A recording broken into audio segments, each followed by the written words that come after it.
Bonjour à toutes et à tous, on se retrouve pour un épisode de Ça coule de source. Nous avons aujourd'hui la chance d'accueillir Nicolas Massey, chercheur dans l'hydrogéologie dans le laboratoire M2C. Nous allons parler aujourd'hui du changement climatique et de quel avenir pour nos rivières et océans avec notre intervenant.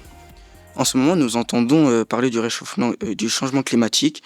Quelles seraient les conséquences sur nos rivières et océans ? Alors les conséquences sur les rivières, mais aussi sur les nappes phréatiques, comme on les appelle, il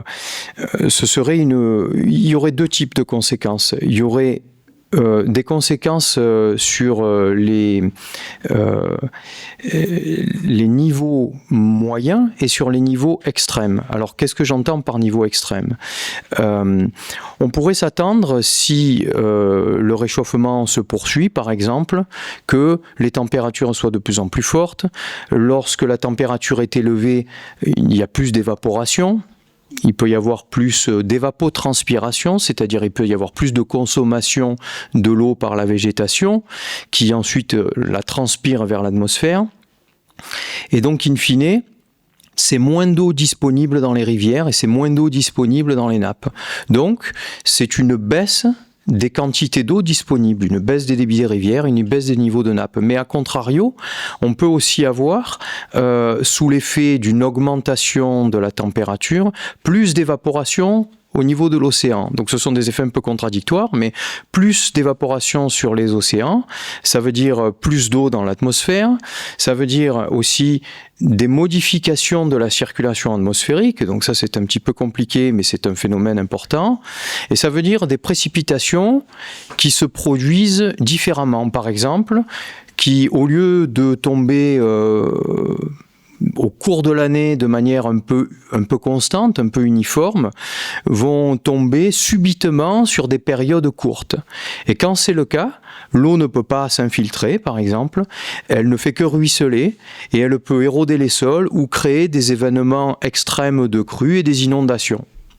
Nous avons vu lors de cette visite à l'Atrium que les océans s'acidifient à cause du changement climatique. Savez-vous si ce phénomène touche aussi à notre fleuve, la Seine, et ses rivières, son littoral? L'acidification des ressources en eau douce, les rivières ou les eaux souterraines, c'est un champ de recherche, à ma connaissance, qui n'est pas réellement encore exploré. La problématique des pluies acides existe. Des recherches ont été effectuées, par exemple, sur l'incidence que ça peut avoir plutôt sur les roches. Bon, vous comprenez que lorsque de l'eau acide entre en contact avec un matériau, instinctivement, on sait que on s'attend à ce que le matériau soit dissous. Et c'est ce qui se passe dans certains cas sur les continents sous l'effet des pluies acides. On peut avoir des dissolutions des roches. Si les roches se dissolvent, les trous, les cavités qu'elles comportent s'agrandissent. Et lorsque c'est le cas, les eaux s'infiltrent encore plus facilement. Ceci dit, au niveau des eaux continentales et pas des océans, l'impact de ces pluies acides ou bien le phénomène d'acidification des eaux de rivière ou de nappe, c'est un domaine, à ma connaissance, qui n'est pas encore très bien exploré. Le cycle de l'eau est essentiel à la régulation du climat, à la distribution à l'eau douce. Dans ce contexte, le cycle de l'eau a-t-il une influence sur les pluies et quel impact sur nos rivières en Seine-Maritime ? Alors ça revient un peu à une question que vous m'avez posée précédemment, c'est-à-dire que dans la nature en général, tout est lié. C'est-à-dire que le cycle de l'eau est une composante du climat et donc il est induit. La manière dont le cycle de l'eau fonctionne est induit et contrôlé par le climat et ses variations, naturelles ou bien en fonction de ce qu'on appelle le changement climatique, qui est quand même un impact humain. Mais en même temps, le cycle de l'eau lui-même a un effet sur la manière dont le climat varie. Donc c'est ce qu'on appelle dans le langage scientifique des rétroactions. C'est-à-dire que un phénomène agit sur un autre qui en retour agit à nouveau sur le premier, et tout ça s'alimente et produit une certaine complexité dans la dynamique, l'évolution de ce phénomène.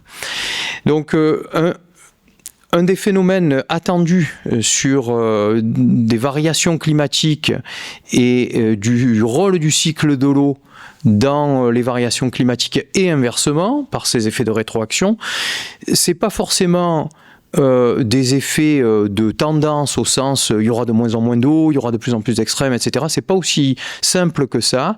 C'est aussi un changement dans la répartition dans l'espace et dans le temps des précipitations ou des ressources en eau.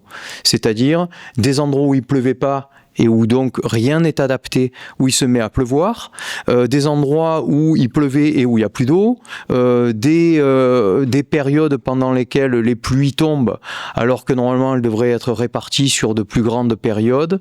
Ce sont ces types de changements auxquels il faut s'attendre et ce sont ceux qu'on étudie. Sur ces mots, le podcast touche à sa fin. Nous remercions notre intervenant, M. Massey, d'avoir pu répondre à nos questions. C'était Ça coule de source.